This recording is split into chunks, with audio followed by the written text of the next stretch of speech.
So ಉದ್ಯಮಿ ಸಿ.ಜೆ. ರಾಯ್ ಆತ್ಮಹತ್ಯೆ ಪ್ರಕರಣಕ್ಕೆ ಸಂಬಂಧಪಟ್ಟಂತೆ ರಾಯ್ ಪುತ್ರ ರೋಹಿತ್ ರಾಯ್ ಮತ್ತು ಪತ್ನಿಯನ್ನ ವಿಚಾರಣೆಗೆ ಕರೆದಿದ್ದಾರೆ ಎಸ್ಐಟಿ ಅವರು. ಈಗ ರಾಯ್ ಕೊಠಡಿಯಲ್ಲಿ ಒಂದು ಡೈರಿ ಸಿಕ್ಕಿತ್ತು, ಅದರ ಬಗ್ಗೆ ಸ್ಪಷ್ಟನೆಯನ್ನು ಪಡ್ಕೋಬೇಕು. ಆ ಡೈರಿ ಬಗ್ಗೆ ಮಾಹಿತಿಯನ್ನು ಪಡೆಯೋದಕ್ಕೇ ಈಗ ವಿಚಾರಣೆಗೆ ಎಸ್ಐಟಿ ಅವರು ಅವರ ಪತ್ನಿ ಮತ್ತು ಪುತ್ರನನ್ನು ಕರೆದಿದ್ದಾರೆ. ರಾಯ್ ಬರೆದಿರುವ ಬೇರೆ ದಾಖಲೆಯೊಂದಿಗೆ ಬನ್ನಿ ಅಂತ ಕರೆದಿದ್ದಾರೆ. ಸೊ ಹೇಳಿಕೆಗಳು ಬಹಳ ಮುಖ್ಯವಾಗುತ್ತೆ, ಯಾಕೆಂದರೆ ಯಾರ ಬಳಿಯೂ ಹೇಳಿಕೊಳ್ಳದ ಕೆಲವೊಂದು ವಿಚಾರಗಳನ್ನು ಅವರ ಹೆಂಡತಿ ಹತ್ರನೋ ಮಗನ ಹತ್ರನೋ ಹೇಳ್ಕೊಂಡಿರ್ಬೋದು, ಅಥವಾ ಇವರಿಗೆ ಒಂದಷ್ಟು ಸತ್ಯಗಳು ಗೊತ್ತಾಗಿರ್ಬೋದು. ಈಗ ಅವರ ಸಹೋದರ ನೇರವಾಗಿ ಆರೋಪ ಮಾಡಿಬಿಟ್ರು IT ಅಧಿಕಾರಿಗಳ ಕಿರುಕುಳ ಇತ್ತು ಅಂತ, ಅದು ಕನ್ಫರ್ಮೇಷನ್ ಆಗಬೇಕಲ್ಲ.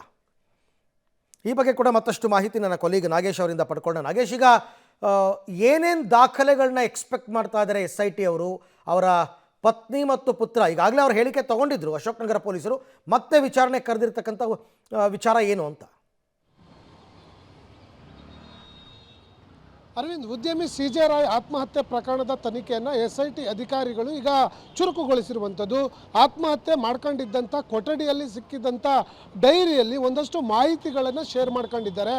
ಆ ಮಾಹಿತಿಗಳನ್ನು ಸ್ವತಃ ಸಿ.ಜೆ. ರಾಯ್ ಅವರೇ ಬರೆದಿದ್ದಾರಾ ಅನ್ನುವಂಥದ್ದನ್ನು ಖಾತ್ರಿಪಡಿಸಿಕೊಳ್ಳುವ ಅವಶ್ಯಕತೆ ಇದೆ. ಹಾಗಾಗಿ ಇವತ್ತು ಅಶೋಕನಗರ ಪೊಲೀಸ್ ಠಾಣೆಗೆ ಸಿ.ಜೆ. ರಾಯ್ ಅವರ ಪತ್ನಿ ಮತ್ತು ಸಿ.ಜೆ. ರಾಯ್ ಅವರ ಮಗನನ್ನು ವಿಚಾರಣೆಗೆ ಕರೆದಿದ್ದಾರೆ ಅನ್ನುವಂಥ ಮಾಹಿತಿಗಳು ಕೂಡ ಈಗ ಸಿಗ್ತಾ ಇರುವಂಥದ್ದು. ಭಾಳ ಪ್ರಮುಖವಾಗಿ ಆ ಡೈರಿಯಲ್ಲಿ ಬರೆದಿರುವಂಥ ಅಕ್ಷರಗಳೇನಿದೆ ಅದು ಸಿ.ಜೆ. ರಾಯ್ ಅವರೇ ಬರೆದಿದ್ದಾರಾ ಅನ್ನುವಂಥದ್ದಕ್ಕೆ ಒಂದಷ್ಟು ದಾಖಲೆಗಳೊಂದಿಗೆ ವಿಚಾರಣೆಗೆ ಬನ್ನಿ ಅನ್ನುವಂಥ ಮಾಹಿತಿಯನ್ನು ಕೊಟ್ಟು ಅವರಿಗೆ ವಿಚಾರಣೆಗೆ ಕರೆದಿದ್ದಾರೆ ಅನ್ನುವಂಥ ವಿಚಾರಗಳು ಕೂಡ ಗೊತ್ತಾಗ್ತಿರುವಂಥದ್ದು.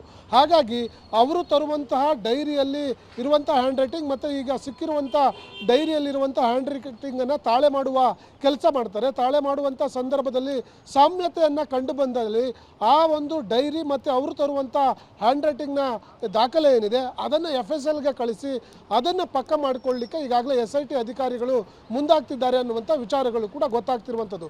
ಹಾಗಾಗಿ ಒಂದಷ್ಟು ದಾಖಲೆಗಳೊಂದಿಗೆ ನೀವು ವಿಚಾರಣೆಗೆ ಬನ್ನಿ ಅನ್ನುವಂಥ ಮಾಹಿತಿಯನ್ನು ಕೊಟ್ಟು ವಿಚಾರಣೆಗೆ ಕರೆದಿದ್ದಾರೆ ಅನ್ನುವಂಥ ವಿಚಾರ ಈಗ ಸದ್ಯಕ್ಕೆ ಗೊತ್ತಾಗ್ತಿರುವಂಥದ್ದು. ಅರವಿಂದ್, ರೈಟ್, ಹಾಗೆ ಸಂಪರ್ಕದಲ್ಲಿರಿ ನಾಗೇಶ್, ನಿಮ್ಮ ಜೊತೆ ಮತ್ತೆ ಮಾತನಾಡ್ತೀನಿ. ಈಗ ನೋಡಿ, ಸಿಕ್ಕಿರುವ ಡೈರಿಯಲ್ಲಿ ಹಸ್ತಾಕ್ಷರ ಅಂದರೆ ಅವರ ಹ್ಯಾಂಡ್ ರೈಟಿಂಗಿಂದನೇ ಆಗಿರೋದಾ, ಅವರೇ ಬರೆದಿರೋದಾ?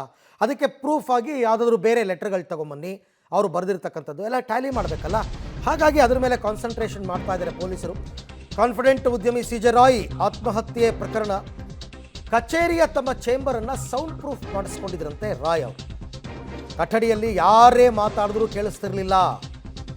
ಪ್ರತಿನಿತ್ಯದ ತಮ್ಮ ವ್ಯವಹಾರಗಳು ಹೊರಗೆ ಕೇಳಿಸದಂತೆ ಕಚೇರಿ ನಿರ್ಮಾಣ ಆಗಿತ್ತು. ಹೀಗಾಗಿ ಆತ್ಮಹತ್ಯೆ ಮಾಡ್ಕೊಂಡು 20 ನಿಮಿಷವಾದರೂ ಕೂಡ ಸಿಬ್ಬಂದಿಗೆ ಗೊತ್ತೇ ಆಗಿರಲಿಲ್ಲ. ರೆಸ್ಪಾನ್ಸ್ ಮಾಡದೇ ಇದ್ದಾಗ ಬಾಗಿಲು ಮುರಿದು ಒಳಕ್ಕೆ ಹೋಗಿದ್ರು ಸಿಬ್ಬಂದಿ. ಆಮೇಲೆ ಅವ್ರು ಯೂಸ್ ಮಾಡಿದ ಗನ್ನು ಅಂಥದ್ದೇ, ಅದೇನೋ ಬೆಲ್ಜಿಯಂ ಗನ್ ಅಂತ ಹೇಳ್ತಾ ಇರೋದು, ಅದು ಕೂಡ ಸೌಂಡ್ ಮಾಡಲ್ಲ ಅಂತ, ಸೌಂಡ್ ಪ್ರೂಫ್ ರೂಮ್ ಬೇರೆ. ಹಾಗಾಗಿ ಯಾರಿಗೂ ಗೊತ್ತಾಗಿಲ್ಲ. ಸಾಮಾನ್ಯವಾಗಿ ಈ ಥರ ಕೋಟಿಗಟ್ಟಲೆ ವ್ಯವಹಾರ ಮಾಡ್ತಕ್ಕಂಥವ್ರು ಈ ಥರದ್ದು ಕೆಲವೊಂದೆಲ್ಲ ಮುಂಜಾಗ್ರತಾ ಕ್ರಮಗಳನ್ನು ತಗೊಂಡಿರ್ತಾರೆ.